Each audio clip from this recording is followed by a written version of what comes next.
Chapter 37. Gone to his doom. Meanwhile, Alfred Ellerton had found the Italian brothers, who had retreated into the background when the long-lost wife presented herself, but they now came forward, and stood proudly and coldly before the squire, having first sought and found Vivian, who still remained with Frederick Weimer, both seeming to find an irresistible charm in each other's society. They, too, came near, but took their places behind Squire Moulton, where he could not see them until the proper moment should arrive for Vivian to reveal herself. "Well, what now?" snarled the villain, as, on looking up, he beheld, as he supposed, two of the smugglers standing in front of him. "Your doom," was the stern response, while both men threw aside their rough garments, and stood revealed in their true characters as Italian noblemen. A shriek of craven fear rang long and loud throughout the lofty cavern, and finally died away among the glittering arches above. Then a death-like silence ensued for a few moments, while, with rigid face and starting eyes, the unhappy wretch gazed upon the forms before him as if they had been ghosts from the other world, come back to haunt and torture him with fearful memories. At length the elder spoke, in tones that froze the listener's blood. "Our oath is nearly fulfilled, and the fearful wrong you did our sister is about to be avenged, and justice will at last be done. We have hunted and tracked you for long, long years, we have seen you plot evil and suffering for others, and only waited for a favorable opportunity to wreak our own vengeance upon you. That opportunity has at last arrived. You are soon to be called to account for your treacherous and sin-blackened career." "Oh, you will not kill me, you will let me live a little longer," cried the wretched man, trembling with terror. "Who killed our sister? Who came into a peaceful, loving family, created discord and sorrow, blighted every joy and hope it had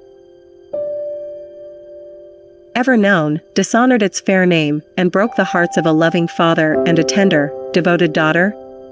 Do you deserve to be spared? Think you there is one iota of pity in my heart for such a wretch as you? No. As I said before, your doom is sealed, and justice shall have her due." "Mercy, mercy," the squire gasped, writhing in agony at their feet. "Mercy," thundered Count Gerient of Laimerac. "Were you merciful when you deserted her whose innocent heart and affections were won by your artful schemes, whom you made your wife that you might fill your purse with gold, and finding none, pronounced your marriage a trick, broke her gentle heart, and heartlessly left her to suffer poverty and childbirth alone? Mercy to such as you? Wretch, unnatural father, who never cared even to look upon his offspring's face, or clasp in his arms the tiny creature formed from his own flesh and blood. No. No mercy shall be shown you, we have sworn it, and our oath is inviolable." The cringing villain turned shiveringly to his sister, his teeth chattered in his head, and huge drops of cold perspiration rolled down his shrunken cheeks. "Oh, Rose," he cried, "plead for me, do not let them murder me, think how I reared your boy, I cared for him for over 20 years, and do I not deserve something for it? I cannot die now. I shall go to eternal perdition, oh, save me, save me." His sister's lips curled slightly at the sight of his abject fear, though her face was pale as death as she replied, huskily, "It would please me better, Ralph Moulton, to see you on your knees pleading to heaven for mercy.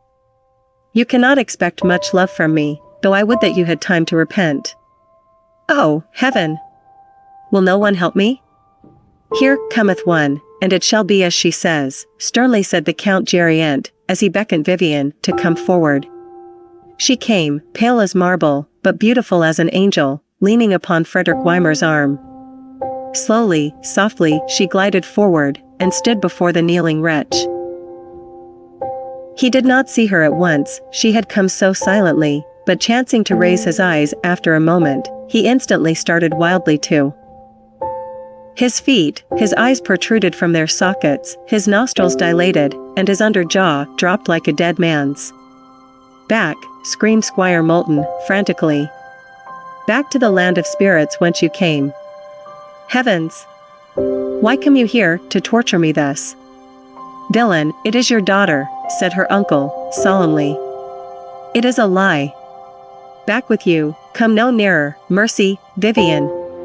With a shriek of mortal agony that pierced every heart like an arrow, that rang and echoed, and rang again through that lofty, spacious cavern, curdling the blood in every vein, and paling every cheek with horror, the miscreant, by 205 a mighty effort, burst the fetters that bound his hands, waved them wildly in the air for a moment, then tottered forward, swaying from side to side, and fell prostrate again at Vivian's feet. With a moan of fear and anguish, the lovely girl closed her eyes upon the horrible scene, and sank fainting upon the bosom of him who supported her. Ralph and his father sprang forward and raised the form of the prostrate squire. But life had fled, and they raised only a stiffening corpse. The heart disease that so many years had threatened him, hanging like an avenging sword ever above him, had cut him down in an instant, and he had gone to his reward, gone to where justice would be dealt unto him, not by the weak and erring hands of humanity, but by a stern and righteous judge.